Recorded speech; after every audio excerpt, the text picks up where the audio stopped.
Olá, boa tarde. Agora você acompanha as últimas atualizações do Brasil e do mundo nesta última terça-feira de fevereiro, dia 28. Começamos essa edição com os valores que serão acrescentados nas bombas de combustível a partir desta quarta-feira, após o anúncio do fim da isenção de impostos. O preço médio de venda da gasolina à Petrobras para as distribuidoras terá redução de 13 centavos por litro, passando de R$ 3,31 para R$ 3,18. Já a parcela da Petrobras no preço ao consumidor será, em média, R$ 2,32 a cada litro vendido na bomba. E o preço médio de venda do diesel para as distribuidoras também será menor, passando de R$ 4,10 para R$ 4,02 por litro. E a parcela da estatal no preço ao consumidor será, em média, R$ 3,62 a cada litro vendido na bomba. A informação foi divulgada nesta terça-feira pela companhia. Em reunião realizada no Palácio do Planalto, em Brasília, o presidente Lula e sua equipe decidiram voltar com a cobrança de 75% de tributos sobre a gasolina e de 21% sobre o etanol. De cada 10 hospitais privados do estado de São Paulo, 2 apresentaram aumento nos atendimentos para casos de Covid nos últimos 10 dias. E a estimativa é que o aumento dos diagnósticos seja observado de forma mais significativa na capital paulista. O mais recente levantamento feito pelo Sindicato dos Hospitais, Clínicas e Laboratórios do Estado de São Paulo apontou que dos 53 hospitais pesquisados, a maior parte fora da capital, 38% relataram que o crescimento da doença foi entre 11% e 20%. De acordo com os dados do governo de São Paulo, a média móvel no estado estava em 1.487 novos casos a cada dia. Número 16,7% menor que os registrados 2 semanas antes. Ou seja, mesmo que pequena, indica uma tendência de queda. Mas em relação às internações na rede pública e privada, ontem a média estava em 241 novas ocorrências a cada dia, 36,2% maior do que 14 dias anteriores. O aumento de hospitalizações e não de casos pode indicar uma subnotificação devido à baixa procura pelos testes. Na última onda, em novembro do ano passado, as internações têm sido cada vez menores se comparado com março de 2021, quando São Paulo teve a pior fase da pandemia. Para o sindicato, o cenário mostra que o vírus ainda tem uma alta disseminação e reforça a importância de se completar o esquema vacinal para evitar a evolução para quadros graves.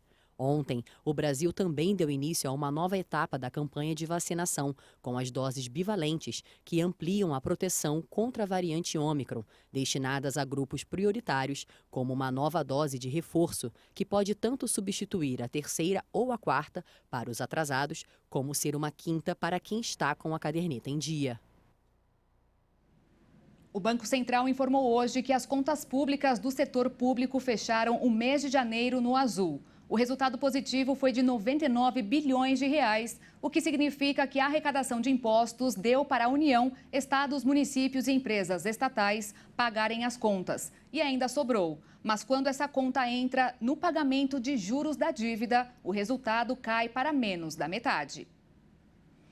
E olha só, o índice de desemprego no Brasil continuou em queda no último trimestre de 2022, quando atingiu o menor patamar para este mesmo período desde 2014. Já a média anual ficou em 9,3%, de acordo com dados divulgados pelo Instituto Brasileiro de Geografia e Estatística nesta terça-feira.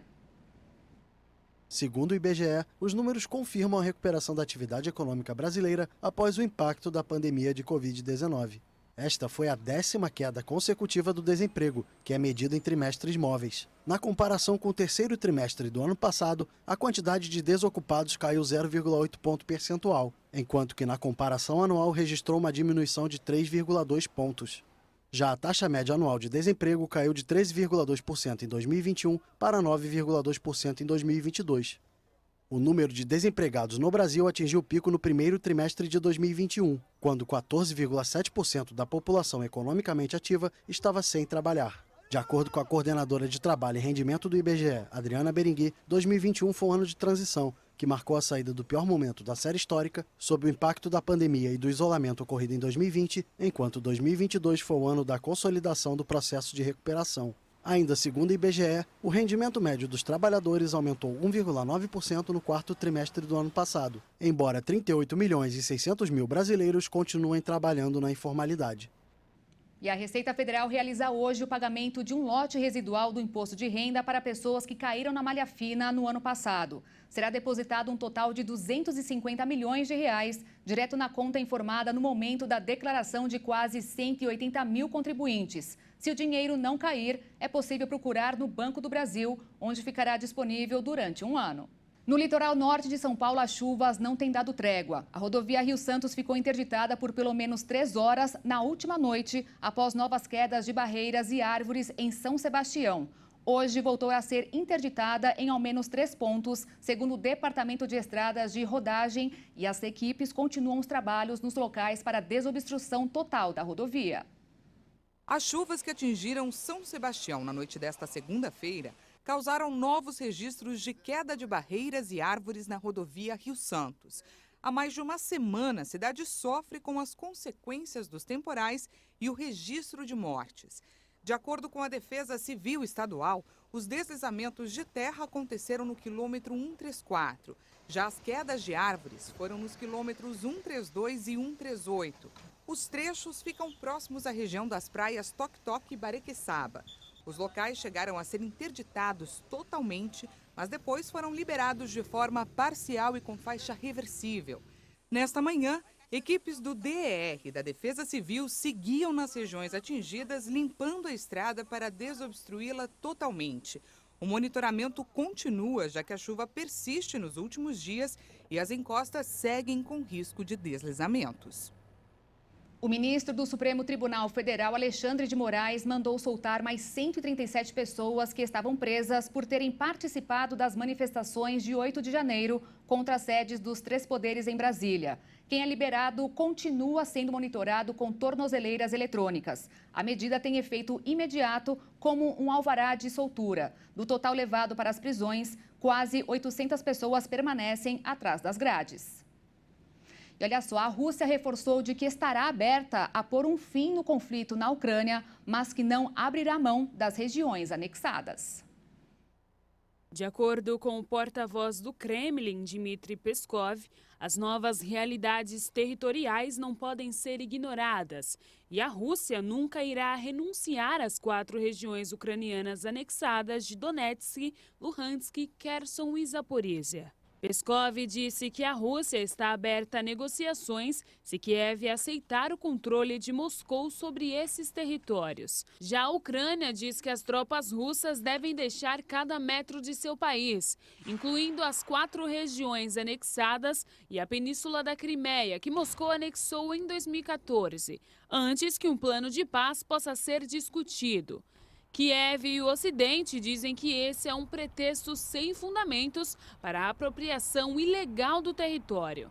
A China havia apresentado na semana passada um plano de paz com pontos e acordos que deveriam ser seguidos pelos 2 países. O documento propunha uma redução gradual da batalha e advertia contra o uso de armas nucleares. O Kremlin havia dito que o plano tinha que ser analisado em detalhes, levando em conta os interesses de todos os lados.